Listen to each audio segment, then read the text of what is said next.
तुम सोच रहे होगे एक छोटी सी लड़की एक एलियन डॉग जैसा क्रिएचर और उसकी दोस्त पे बनी फिल्म का क्या ही रिव्यू हो सकता है, राइट।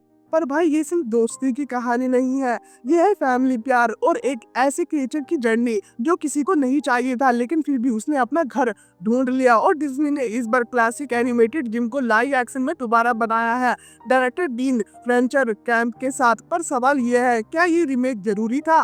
क्या ओहाना का मैजिक अब भी जिंदा है? चलो तो मैं बताता हूँ पूरा रिव्यू असली तरीके से एंटरटेन के साथ। तो दोस्तों, welcome back to Sameer movie review. सबसे पहले बात करते हैं कहानी की। लिलो एक छोटी हवाईयन लड़की है जिसे लोग वेड बोलते हैं। उसके माँ बाप मर चुके हैं और उनकी बड़ी बहन नानी उसकी गार्डियन है। लिलो की दुनिया उदास है जब तक उसके लाइफ में एक ब्लू एलियन नहीं आता, यानी स्टिच। एलियन दुनिया में एक्सपेरिमेंट 626 के नाम से फेमस स्टिच एक डिस्ट्रक्टिव मशीन है, लेकिन जब वो लिलो के साथ रहता है तो उसके अंदर इंसानियत जागती है। डायरेक्टर टीम फ्रेंचर्स कैंप ने इस इमोशनल और प्रीगरी कहानी को लाइव एक्शन में ट्रांसफॉर्म करने की कोशिश की है। उन्होंने लिलो और नानी के बीच का इमोशनल कॉन्फ्लिक्ट दिखाया है। एलियन वर्ल्ड और अर्थ वर्ल्ड के कॉन्ट्रास्ट भी काफी बैलेंस करके प्रेजेंट किया गया है। पर एक बात कहना पड़ेगा, जहां एनिमेशन में इमोशंस नेचुरली आते थे, लाइव एक्शन में थोड़ा फोर्स्ड लगता है।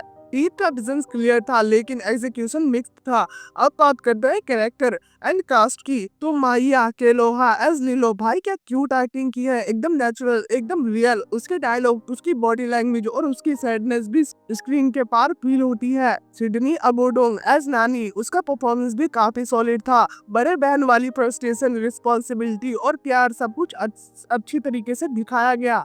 जैच गैप्लिनिक्स एज डॉक्टर जुम्बा, वो साइंटिस्ट जिन्होंने स्टिच को बनाया, उन्होंने फिल्म में थोड़ा कॉमिक रिलीफ दिया पर एक्सपेक्टेड से थोड़ा कम था। बिली मैनसून एज प्लेंकी, वो एलियन जो अर्थ पे स्टाइल और फैशन का दीवाना है, उसका कैरेक्टर एंटरटेनिंग था लेकिन एनिमेटेड वर्जन जितना कैची नहीं बना। क्रिस सैंडर्स जो ओरिजिनल स्निच के वॉइस एक्टर थे, उन्होंने दोबारा वॉइस दी है। और भाई याद आ गया चाइल्डहुड, उनकी आवाज सुनते ही नॉस्टैल्जिया का सुनामी आ गया। अब बात करते हैं टेक्निकल साइड की। हवाई के ड्यूजर्स उफ, एकदम पोस्ट कार्ड जैसे shots.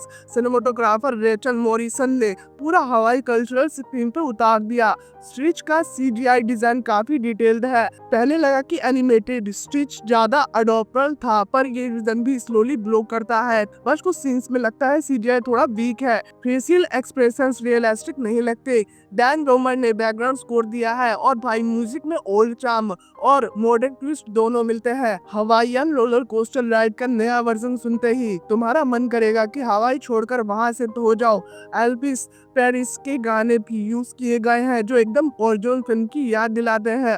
Production values overall high है, स्पेशली साइड डिजाइन और एलियन टेक्नोलॉजी वाले सीन्स में। लिलो एंड स्टिच सिर्फ एक स्काईफाई या एलियन फिल्म नहीं है, ये एक प्योर इमोशनल रोलर कोस्टर है। ओहाना मीन्स फैमिली और family means nobody gets left behind और फॉरगेटन। ये लाइन सुनते ही दिल पिघल जाता है। लिलो एक ऐसी लड़की है जिसे दुनिया समझ नहीं पाती। स्टिच एक ऐसा एलियन है जिसे बनाया ही गया है तोड़ने के लिए।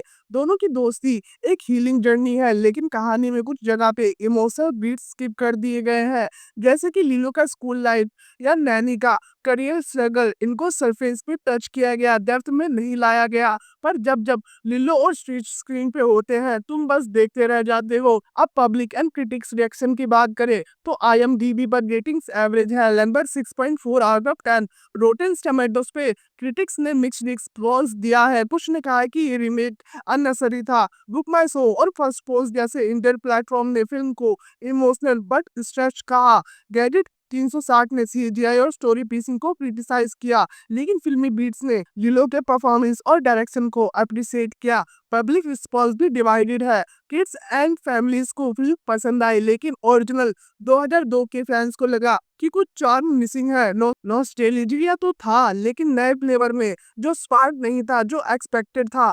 प्रोज एंड कॉन्स की भी बात कर लेते हैं। एक बड़ा प्रोज ये है कि माहिया केलोहा की परफॉर्मेंस उससे लिलो का कैरेक्टर इतना इनोसेंट और पावरफुल बनाया है कि तुम उसे इंस्टेंटली कनेक्ट कर जाते हो। एक कॉन्स की बात करो तो सीजीआई स्विच हर सीन में कंसिस्टेंट नहीं है, कई जगह पे वो आर्टिफिशियल लगता है और इमोशनल मोमेंट्स में कनेक्ट नहीं हो पाता। तो अब कंक्लूजन की बात कर लेते हैं। तो दोस्तों, ओवरऑल लिलो एंड स्टिच 2025 एक अच्छी मूवी है। एक एनिमेटेड क्लासिक को नए रूप में दिखाने की। क्या ये परफेक्ट है? नहीं। क्या ये दिल को छू जाती है? कभी कभी हाँ। अगर तुम नए हो इस कहानी से तो तुम्हें ये फिल्म स्वीट लगेगी, और अगर तुम ओरिजिनल के फैन हो तो थोड़ा पेशेंस रखना पड़ेगा। डीन फ्रेंचन्स कैंप ने अपनी तरफ से सिंसेरिटी दिखाई है और एक मैसेज जरूर डिलीवरी किया गया है। चाहे तुम किसी भी दुनिया से हो, हर किसी को एक अपना घर चाहिए होता है। अगर तुम्हें ये रिव्यू पसंद आया हो तो लाइक करो, कमेंट में बताओ कि तुम्हें स्विच कितना अडोरेबल लगा, और चैनल को सब्सक्राइब करना तो भूलना ही मत। तुम्हारे सपोर्ट से ही लिलो और स्विच जैसी इमोशनल कहानियां जिंदा रहती है। मिलते हैं अगले रिव्यू में एक नए फिल्म के साथ, नए ट्विस्ट के साथ। तब तक के लिए गुड बाय।